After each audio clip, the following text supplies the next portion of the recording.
Hello दोस्तों, आज की इस वीडियो में हम बात करेंगे बायोमोलिक्यूल्स के बारे में। तो बायोमोलिक्यूल्स में जो जेई में प्रीवियस ईयर आया हुआ सवाल है उसको कुछ करेंगे और कुछ अपने का बनाया हुआ सवाल खुद का। तो बायोमोलिक्यूल्स में आपको जितना प्रिपरेशन है आप देख लिए आप क्वेश्चन को लगा के।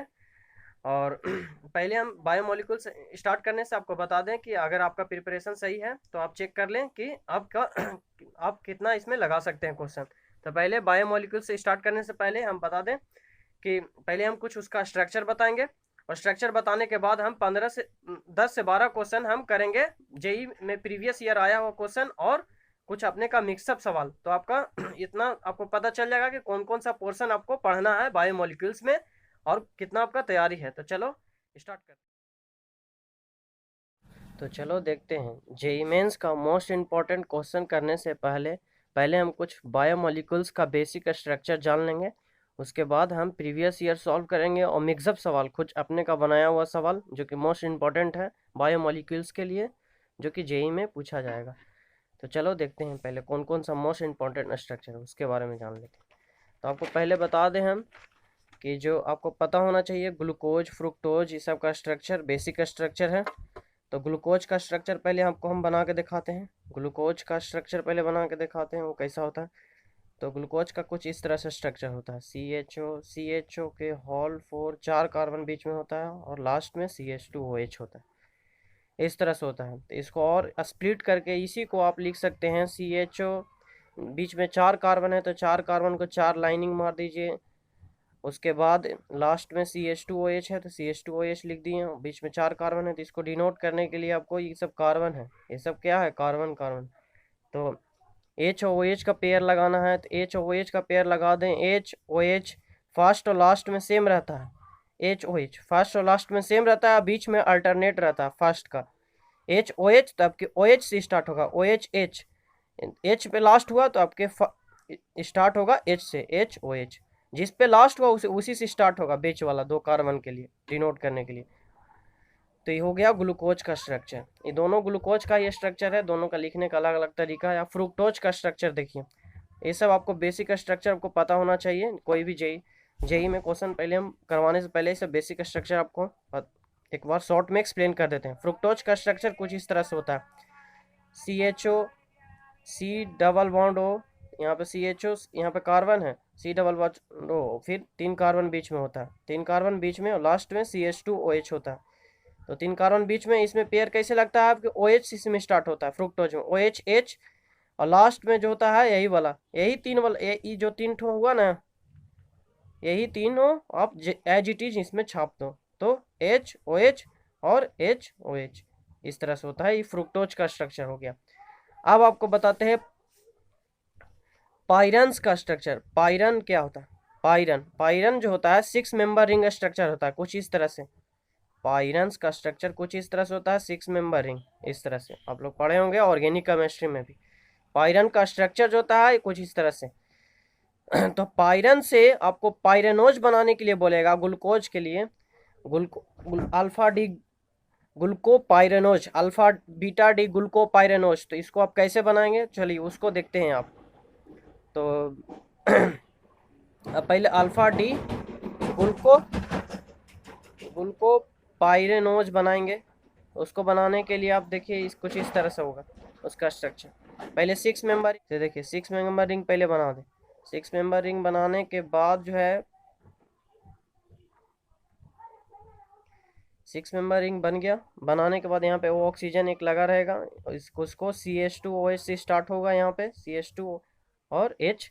उसके बाद यहाँ दोनों लास्ट वाला टर्मिनल कार्बन में कुछ इस तरह से होगा HOH HOH। उसके बाद ये दोनों में अल्टरनेट होता है, इसका अल्टरनेट HOH, OH पे लास्ट हुआ HOH तो यहाँ पे OH से स्टार्ट होगा, यहाँ H से स्टार्ट है, जो जो जो लास्ट हुआ उसी से यहाँ स्टार्ट हो जाता है HOH और इसका अल्टरनेट HOH। दोनों एक दूसरे का अल्टरनेट रहेगा, अल्टरनेट मतलब उल्टा। तो ये हो गया क्या, ये अल्फा डी ग्लूकोपाइरेनोज हो गया, ग्लूकोपाइरेनोज। इसी को आप बीटा डी ग्लूकोपाइरेनोज में कन्वर्ट करना चाहेंगे, बीटा डी ग्लूकोपाइरेनोज। तो ये जो OH वाला ग्रुप नीचे है उसको जस्ट ऊपर कर दें और H का ग्रुप नीचे ला दें। तो आपको बीटा डी ग्लूकोपाइरेनोज में कन्वर्ट हो जाएगा, ये हो जाएगा बीटा। OH ऊपर ले चल गए और नीचे में H, तो ये जाएगा बीटा डी ग्लूकोपाइरेनोज।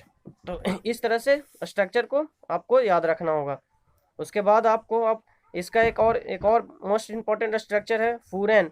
फूरेन का आपको स्ट्रक्चर याद रखना होगा। फूरेन में 5 मेंबर रिंग होगा, जैसे उसमें पायरन में होता था 6 मेंबर रिंग, तो इसमें होगा 5 मेंबर रिंग, कुछ इस तरह से। और उसके बाद यहाँ पे डबल बॉन्ड इस तरह से इसे लगा रहेगा, तो उसको फूरन कहेगा। अच्छा से थोड़ा बनाते हैं, कुछ इस तरह से 5 मेंबर रिंग बन गया। इसको होता है CH2OH यहाँ पे भी, और H यहाँ पे भी CH2, और यहाँ पे OH आ जाएगा, और यहाँ पे H OH और OH H। आपको ये सब बेसिक स्ट्रक्चर है जो पता होना चाहिए। ये अल्फा डी फ्रुक्टोनोज है, अल्फा है। अल्फा क्यों है? क्योंकि प्रायोरिटी जो होता है एच का देखा जाता है, OH का। OH का अगर नीचे ग्रुप लगल रहेगा तो अल्फा रहेगा, और ऊपर रहेगा OH तो बीटा हो जाएगा। उसी तरह से इसमें भी देख लो, OH ऊपर है तो बीटा, OH नीचे आ जाएगा तो अल्फा। तो इसमें भी वही सेम तरीका पहचानने का, अल्फा है कि बीटा है फ्रुक्टोज। तो चलो ये सब बेसिक चीज था, स्ट्रक्चर हम बता दिए। अब आपको हम जेई में प्रीवियस ईयर आया हुआ क्वेश्चन अब कराते हैं, जो कि मोस्ट इंपॉर्टेंट है। तो चलो देखते हैं पहला सवाल क्या है। फर्स्ट सवाल है, which of the following vitamin given is water soluble. कौन सा इसमें से जो विटामिन है वो वाटर सोल्यूबल है। तो वाटर सोल्यूबल विटामिन कौन सा है? तो आप खुद से पहले पॉज करके वीडियो को ट्राई कीजिए, उसके बाद हम एक्सप्लेन करते हैं। चलो 1 2 3, चलो अब देखो। पहले इसको हम बताने से पहले कौन सा आंसर सही है उसको पहले हम एक्सप्लेन कर देते हैं। कि पहले जो है ABCDEK,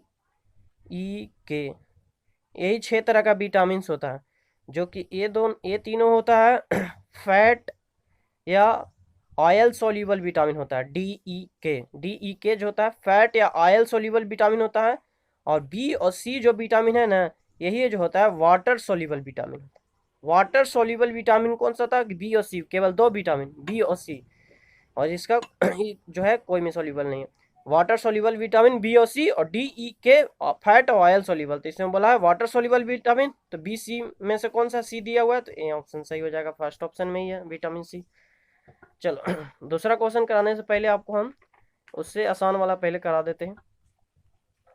ये पहले बताइए, ये थर्ड वाला क्वेश्चन पहले ट्राई। थर्ड वाला क्वेश्चन में क्या है कि which show the correct structure of alpha D glucopyranose. इसको पहले खुद से ट्राई कीजिए, 1 2 3, चलो हो गया।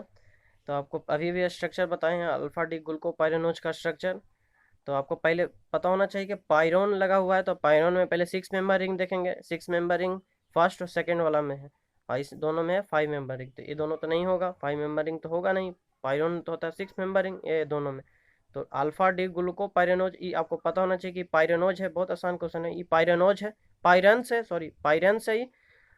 तो ये पायरेंस है, तो अल्फा डी पायरेनोज में आपको हम स्ट्रक्चर इस तरह से बताए हैं कि अल्फा है कि बीटा है। तो एच का प्रायोरिटी ऊपर है तो अल्फा होगा, अगर एच का प्रायोरिटी नीचे रहता, OH ऊपर रहता तो बीटा होता। प्रायोरिटी देखते हैं किसका, OH का अगर नीचे प्रायोरिटी रहा तो अल्फा डी ग्लूकोपाइरेनोज रहेगा, और ऊपर रहता तो बीटा डी। तो हमको अल्फा पूछा था, तो यही आंसर हो जाएगा। बहुत आसान क्वेश्चन था, आपको ये पता होना चाहिए स्ट्रक्चर। तो चलो उसके बाद ए वाला देखते हैं क्वेश्चन, ये जो जेई में पूछा हुआ है। 4th number question. 4 number question क्या है, देखिए ध्यान से इसको। 2 form of D glucopyranose are called. 2 form होता है डी ग्लूकोपाइरेनोज का, उसको क्या कहते हैं? तो आप एनसीईआरटी की एक एक लाइन पढ़े होंगे, तो आप इसको देखते के साथ मार दिए होंगे आंसर, इसको क्या कहते हैं। तो आपको पता होना चाहिए कि डी ग्लूकोपाइरेनोज में 2 स्ट्रक्चर होता है, एक अल्फा एक बीटा। तो अल्फा अभी भी बताएं, ये अल्फा फॉर्म है, और पूछा भी है क्वेश्चन में अल्फा डी ग्लूकोज ही है। तो इसको बोलते हैं ना, ये जो है HOH का ग्रुप, इसको एनोमेरिक कार्बन बोलते हैं, एनोमेरिक कार्बन। ये जो होता है एनोमेरिक कार्बन बोलते हैं इसको, तो एनोमेरिक कार्बन। और यही अगर OH ऊपर चल जाएगा तो वही हो जाएगा beta D glucose, beta D glucopyranose. Beta D glucopyranose कब होगा? जब OH का प्रायोरिटी ऊपर हो जाएगा OH का नीचे। OH का पोजीशन देखते हैं, अल्फा है कि बीटा। तो अल्फा बीटा 2 शो करता है और इसको एनोमेरिक कार्बन कहते हैं, तो इसीलिए इसका आंसर हो जाएगा एनोमर्स, 2 एनोमर्स बनाता है, anomers form, D glucopyranose. JEE mains 2005 में पूछा हुआ सवाल है, इसका आंसर ये हो जाएगा। चलो और भी देखते हैं, एक और क्वेश्चन जो सेकंड वाला जो छोड़े थे उसको देखिए आप। सेकंड वाला क्वेश्चन क्या कहता है? सेकंड वाला क्वेश्चन कहता है which of the following is correct statement about the following disaccharide etch. कौन सा स्टेटमेंट जो है वो सही है जो दिया हुआ स्ट्रक्चर है? जेईई मेंस 2010 में पूछा हुआ, तो आपको पता होना चाहिए। पहला ऑप्शन में क्या है? पहला ऑप्शन में है कि ring A is pyranose, ring A is pyranose with alpha glycosidic link. आपको पता होना चाहिए कि पायरेनोज 6 मेंबर रिंग होता है, ए है, चलो 6 मेंबर रिंग है तो उसको देखो 6 मेंबर रिंग है, लेकिन और ये भी देखो कि एच जो है, एच ऊपर है, अल्फा पायरेडिटी ऊपर दे रहा है, ग्लाइकोसिडिक लिंकेज इसी को बोलते हैं। 2 सैकेराइड जो है ना, 2 शुगर, सैकेराइड का मतलब होता है शुगर, वो इस तरह का लिंकेज बनाता ना है, इस तरह का लिंकेज बनाता है, तो उसी को अल्फा डी या बीटा डी ग्लाइकोसोडिक लिंकेज कहते हैं। ओ के साथ लिंकेज बनाता है। तो इसमें देखो फर्स्ट वाला ऑप्शन सही है। क्यों सही है? देख लो, अल्फा लिंकेज कैसे है पता हमको चल गया, क्योंकि अल्फा जो है एच का पैरिटी ऊपर है और ओ एच का नीचे है, ओ एच ग्रुप का नीचे है और एच का ऊपर है, तो इसीलिए alpha D glucose first option ही सही हो जाएगा। इसका फर्स्ट ऑप्शन भी सही हो जाएगा। और भी चेक करना चाहते हो तो चेक कर सकते हो। रिंग ए बोल रहा है फुरेनेज, फुरेनेज तो होगा नहीं क्योंकि 5 मेंबर रिंग होता है फुरेनेज का, इसमें 6 मेंबर रिंग है, ए तो होगा नहीं, ये तो इसी कट गया। सी ऑप्शन चेक करना चाहते हो तो वो भी कर लो। सी ऑप्शन में क्या है? सी ऑप्शन में यहाँ देखो, ring B is furanose with alpha glycosidic linkage. B, ring B में क्या था? रिंग बी में देखो, रिंग बी में क्या था? रिंग बी में ये है 5 मेंबर रिंग, 5 मेंबर रिंग बोल रहा है, ठीक है चलो सही है। रिंग बी में फुरेनेज वाला पार्ट बोला है, furanose with alpha glycosidic linkage, with alpha glycosidic linkage. B is furanose with alpha glycosidic linkage, लेकिन नहीं होगा ये ट्रू, क्योंकि इसमें जो है गलत है, ये भी ऑप्शन गलत है। तो चलो देख लेते हैं, ये भी गलत है। ये भी रिंग बी है जो पायरेनोज है 6 मेंबर रिंग है, लेकिन नहीं 5 मेंबर रिंग है इसमें ऑप्शन में, देख लो आप ऑप्शन में 5 मेंबर रिंग है, तो ये भी गलत, केवल ए सही हो जाएगा, ए ऑप्शन। तो चलो नेक्स्ट सवाल देखते हैं।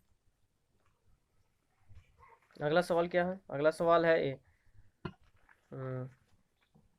अगला सवाल है ए, देखो आप इसको देखो, डायरेक्ट एनसीईआरटी का पूछा हुआ सा। विच of the following statement is incorrect. आपको एनसीईआरटी एक एक लाइन पढ़े होंगे तो आप इसको बना देंगे। तो बोल रहा है sugar present in milk known as lactose, ये सही है। आपको पूछा है इनकरेक्ट स्टेटमेंट, जो सही है वो सही है, जाने दो सही है। तो शुगर जो है प्रेजेंट होता है लैक्टोज में, शुगर प्रेजेंट होता है इन मिल्क जो कि लैक्टोज होता है। तो आपको ऐसे भी याद होना चाहिए कि लैक्टिक एसिड जो है कर्ड इस में प्रेजेंट होता है, लैक्टिक एसिड दही में जो बोलते हैं प्रेजेंट होता है, उसी तरह से लैक्टोज मिल्क में प्रेजेंट होता है, आप इसको जानते हैं, ये सही है। हमको इनकरेक्ट स्टेटमेंट पूछा, इसमें पूछा देखो ऑल मोनोसैकेराइड्स वेदर अल्डोज और कीटोज आर रिड्यूसिंग शुगर। तो हाँ ये भी सही है।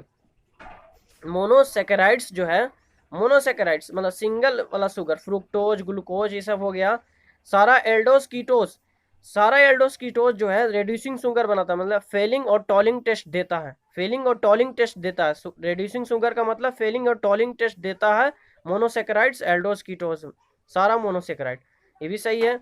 In disaccharide if the reducing group of monosaccharide aldehydic और ketonic group are bonded these are non reducing sugar. Example में सुक्रोज, ये भी सही है। क्यों सही है? कि रिड्यूसिंग शुगर मतलब टॉलिंग और फेलिंग टेस्ट नहीं देता है सुक्रोज में। क्यों? क्योंकि डाइसैकेराइड है, डाइसैकेराइड में टॉलिंग और फेलिंग टेस्ट नहीं देता है। क्यों नहीं देता है? क्योंकि वो टॉलिंग टेस्ट केवल CHO जैसा ग्रुप में देता है और कुछ इस तरह का ग्रुप में, C double bond ketonic group में और OH इस तरह का ग्रुप में, ठीक है। सुक्रोज फॉर्म में नहीं देगा। डाइसैकेराइड में कभी भी टॉलिंग और फेलिंग टेस्ट नहीं देता है, केवल मोनोसैकेराइड में देता है, एल्डिहाइडिक कीटोनिक ग्रुप में। और इसमें पूछा है कि glucose and fructose are non reducing sugar, तो यही जो है स्टेटमेंट जो है इनकरेक्ट है। तो हमारा फाइनल आंसर क्या हो जाएगा? डी, हमारा फाइनल आंसर क्या हो जाएगा, डी। हमारा फाइनल आंसर डी क्यों होगा, क्योंकि ग्लूकोज फ्रुक्टोज देता है, रिड्यूसिंग शुगर है, लेकिन यहाँ पूछा है नॉन रिड्यूसिंग शुगर। तो रिड्यूसिंग शुगर है, ग्लूकोज और फ्रुक्टोज जो है रिड्यूसिंग शुगर है। रिड्यूसिंग शुगर मतलब कि टॉलिंग और फेलिंग टेस्ट देता है ग्लूकोज फ्रुक्टोज, क्योंकि सिंगल शुगर है, मोनोसेक्राइड है। मोनोसेक्राइड देता है रिड्यूसिंग शुगर, मोनोसेक्राइड है ग्लूकोज और फ्रुक्टोज, इसीलिए वो रिड्यूसिंग शुगर होता है, मतलब कि टॉलिंग और फेलिंग टेस्ट देता है, लेकिन यहाँ पर पूछ दिया है non reducing sugar, non reducing sugar, इसीलिए ये स्टेटमेंट इनकरेक्ट हो जाएगा। चलो अगला सवाल, ये भी जेई में पूछा हुआ है, ये जेई 2016 में पूछा हुआ था, इसको लिखना भूल गए थे, 16 में ही पूछा हुआ सवाल है। बोल रहा है which of the following pair is positive Tollen test. तो पॉजिटिव टॉलिन टेस्ट कौन देता है, जो कि मोनोसेक्राइड शुगर होता है। टॉलिंग या फेलिंग टेस्ट कौन देता है, मोनोसेक्राइड शुगर। तो मोनोसेक्राइड शुगर इसमें से कौन सा है, वो देख के मार दो सही। ग्लूकोज सुक्रोज, ग्लूकोज तो है मोनोसेक्राइड, लेकिन ये डाइसेक्राइड है, तो नहीं होगा। उसी तरह से ग्लूकोज फ्रुक्टोज, यही बी वाला ऑप्शन ही सही हो जाएगा, क्योंकि दोनों है जो मोनोसेक्राइड है, ग्लूकोज फ्रुक्टोज देगा, रिड्यूसिंग शुगर है, ये रिड्यूसिंग शुगर है, पॉजिटिव टॉलिन टेस्ट देगा। और ये देख हेक्सेनॉल एसीटेन फिनॉन में हेक्सेनॉल देगा। हेक्सेनॉल क्यों देगा, क्योंकि CHO ग्रुप लगा हुआ, CHO एल्डिहाइड ग्रुप, तो देगा। एसीटोफिनॉन भी देगा, लेकिन फिनॉन के वजह से नहीं देता है, फिनॉन के वजह से नहीं देगा। इसमें फ्रुक्टोज देगा, लेकिन शुगर नहीं देगा। तो ये तीनों ऑप्शन गलत हो गया, बी वाला सही हो गया। जेईई मेंस 2016 में सवाल हुआ हुआ। देखो हम बता देते हैं फाइनल बात, मोनोसेक्राइड शुगर रहेगा तो उसमें टॉलिंग टेस्ट फेलिंग टेस्ट देगा, मतलब रिड्यूसिंग शुगर होगा। और डाइसेक्राइड रहेगा जैसे शुगर, उसमें टॉलिंग और फेलिंग टेस्ट नहीं देगा। यही हो गया फाइनल कंक्लूजन। तो चलो एक और क्वेश्चन देखते हैं, 7th नंबर वाला क्वेश्चन। टोटल हम 10 क्वेश्चन करवाएंगे। 7th नंबर क्वेश्चन क्या है, which one of the following basis is not present in DNA। ये जो है जेईई मेंस 2014 में आया हुआ सवाल है। तो कौन सा जो है बेस जो है DNA में प्रेजेंट नहीं होता है। तो एक एक लाइन है, जिसका NCERT में पढ़ा होगा वो बंदा तुरंत मार देगा आंसर। चलो 1 2 3 चलो हम स्टार्ट करते हैं इसको सोल्यूशन। आपको पता होना चाहिए कि एडेनाइन सीटोसाइन और थाइमीन, एडेनाइन सीटोसाइन थाइमीन, और क्या एक और होता है ग्यूनाइन, ये चार जो है बेस, ये चार बेस है जो DNA में प्रेजेंट होता है, लेकिन QA9 नहीं होता है, QA9 नहीं होता, QA9 DNA में प्रेजेंट नहीं होता है। बाकी तीनों जो है, ये तीनों जो है एडेनाइन सीटोसाइन थाइमीन और एक और बेस प्रेजेंट होता है, इसमें एक्सप्लेनेशन नहीं है, GUA9, ये चारों बेस है जो DNA में प्रेजेंट होता है।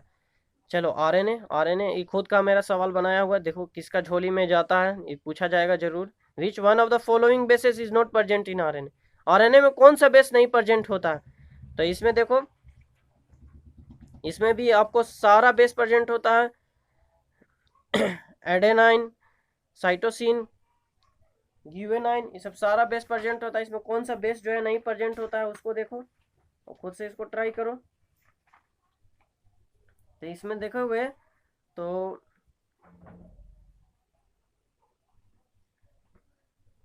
इसका आंसर जो जाएगा थाइमीन हो जाएगा, थाइमीन इसका आंसर हो जाएगा, इसका जो आंसर होगा वो थाइमीन आंसर होगा। और एडेनाइन, ग्यूनाइन, साइटोसिन, ये तीनों बेस जो है प्रेजेंट होता है RNA में, लेकिन थाइमीन नहीं प्रेजेंट होता। एक और बेस प्रेजेंट रहता है यूरेसिल में, यूरेसिल, यूरेसिल एक और बेस प्रेजेंट होता है यूरेसिल। इसमें RNA में 4 बेस प्रेजेंट होता है, uracil, cytosine, guanine, adenine, thymine नहीं प्रेजेंट होता है। यही पूछा था हमको कौन सा बेस प्रेजेंट नहीं होता है। चलो अगला सवाल, अगला सवाल बहुत तगड़ा है। Which of the following statement is false. कौन सा स्टेटमेंट जो है फॉल्स है, तो आपको ये पता होना चाहिए। Adenine form hydrogen bond with thymine, adenine hydrogen bond form करता है थाइमीन के साथ, आपको ये पता होना चाहिए, सही है। हमको फॉल्स स्टेटमेंट पूछा है। Cytosine form hydrogen bond with GUA9, ये भी सही है। इसे पूछा है देखो, adenine form hydrogen bond with GUA9, यही गलत है, ये जो है गलत है, यही जो है गलत है, और यही हमको फाइनल आंसर हो जाएगा।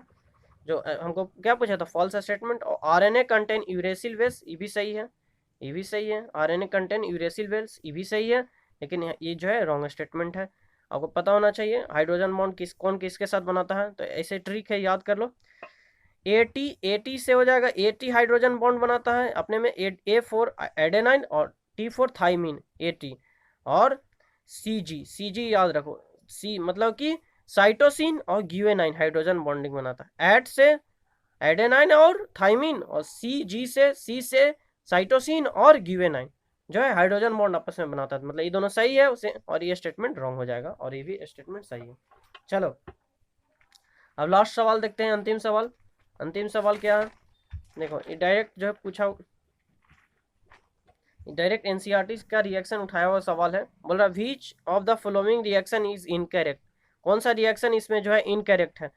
तो इनकरेक्ट रिएक्शन देख लो इसमें ये जो है इस तरह का, ये क्या है, ग्लूकोज है। ग्लूकोज को आप HI के प्रेजेंस में हीट करते हो तो बहुत ही हायर रेड्यूसिंग एजेंट है, जो कि एल्केन फॉर्म में कन्वर्ट कर देता है, एल्केन फॉर्म में कन्वर्ट करता है। ये स्टेटमेंट जो है सही है।